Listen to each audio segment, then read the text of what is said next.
Inhliziyo yazi indlela part 25. Kwaphela iside isikhathi efoni akuzange kube lula njengoba ecabanga. Kwathi emva kokufuna eside isikhathi esekhathele sekuyisikhathi zehora le-11 wahlangana nensizwa yimbe yamkhomba kude ngale ngalapho bese wadlula ngakhona. Empeleni yamkhomba ngala ayeqale ngakhona ukucela. Ukuba wakhona amabhasi athatha uhambo onjalo wayoyigibela umlungisi lo bhasi ngendlela nje ayisekhathile ngayo. Wakhumbula nokuthi akazi ukuthi isitimela siphindele emuva sihamba ngasikhatsini, kepha wabona ukuthi kufanele kuba sisuka ntambama kakhulu ngeke simshiye futhi kasenani uzobuza kuNokuthula noma kanjani uyazazi isitimela zangakubo. Waze wafika umlungisi emzini ayayelelwe. Uma efika wama egqumeni phezulu wabuka imizi ayayibona. Lapho ebuka wafela umcabango ukuthi wawukade umfikela qala ukuthi uNokuthula kufanele impela kuba ngaba intombazane ezehlisile njengoba eqhamuka endaweni enjena nje. Wazibuza umlungisi ukuthi uNokuthula ukuthatha kusiqhenya. Kwaphela isikhashana washeshwa ayithola impendulo. Impendulo ayithola kwaba ukuthi cha, uNokuthula ufunde kakhulu ezikoleni zasemalokishini nezingane eziningi eziqhamuka ezindaweni ezinhlobonhlobo.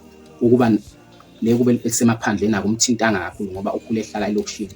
Kumanelisa umlungisi lokho njengempendulo. Kusho ukuthi uziqhenya lokhu ukuxoshe endleleni. Konke lokhu umlungisi bamfikisa ekutheni nakuba uNokuthula ehlala la emaphandleni kumele kube ekhaya bangabantu abakhulu ngandlela thizeni. Wacabanga izinduna namakhuzu, wacabanga abantwana, wahlala ukuthi noma kanjani uNokuthula uzalwa abantu abakhulu njengalabo emakhaya. Akhumbule indlela uNokuthula ayigqoka ngayo, wayegqoka izingubo ezibizayo. Akhumbule uNokuthula enesoka elingusomabhizinisi. Lokho kuyahambisana nokuzalelwa emndenini yabantu abakhulu. Uthe lapha aneliswa umlungisi ngokucabanga kwakhe kwamcacela ukuthi kuzoba nzima ke impela ukuthola uNokuthula ngoba ngena nje emzini labantu abakhulu uvame kuba namaphoyisa emaswangeni. Athi lapha ebheka lemizi ephambi kwakhe angaboni nowodwa ofanele kuba umuzi womuntu omkhulu.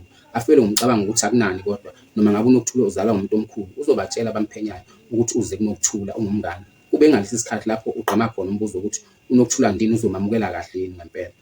Aziqinisa asitshela ukuthi akangawuziki lo mbuzo ngoba usemqoka. Akhumbule ukuphoxeka kwakhe esikhathini eziningi ngaphambili ephoxa izimena kade enethemba elikhulu ukuthi angeke neze aphoxeke kuzo. Abone ukuthi lo mbuzo usomqoka.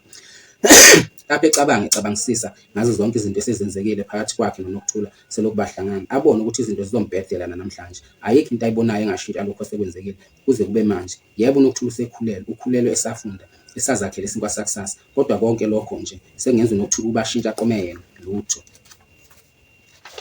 Sengathi uyasikhohlisa. Akhumbule ukuthi uNokuthula unesoka lakhe elicebile emadadeni okungumuntu nakanjani onguyise wengane yakhe. Lowo muntu noma kanjani uzomondla umntwana wakhe noNokuthula aqhubeke nokuphila kahle.